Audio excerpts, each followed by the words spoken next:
Biasanya kalau untuk rekrutmen, dimanapun saya berkarir dulu, biasanya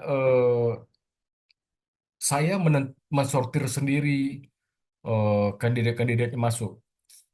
Ya, kadang-kadang memang buat saya pribadi, kadang memang kita minta S1 ya bisa jadi ya.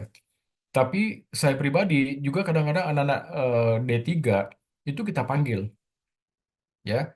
Eh, Terus terang aja, kalau dari saya, ini dari saya ya. Pertanyaan yang saya ajukan pertama kali itu ya, kayak saya bilang tadi, saya tidak memandang ketika dia sudah masuk ruangan interview, ya, saya tidak memandang dia S1 atau D3 lagi. Saya menganggap dia sebagai kandidat yang potensial menjadi membantu saya, mensupport saya untuk bekerja begitu. Biasanya pertanyaan saya itu simpel aja pertama kali. Ya, saya akan bertanya langsung, What do you know about accounting? Saya bilang, apa yang kamu ketahui tentang accounting? Nah, itu sudah terlepas daripada jenjang-jenjangan di situ. Ya, ya. Bahkan saya membilang sama sama sama mereka ya. Bahkan sampul buku pun pernah saya tanya.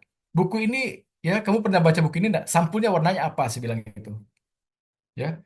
Jadi saya tuh lebih bertanya kepada konsep dulu ya. Terus terang saya percaya konsep ya.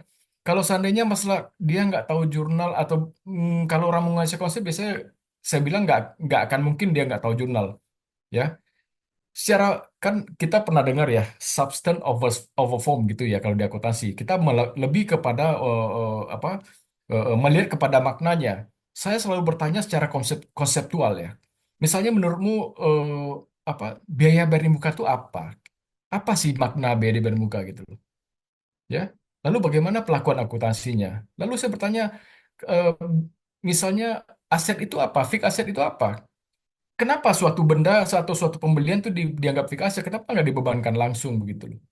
Saya lebih bertanya kepada konsep, ya.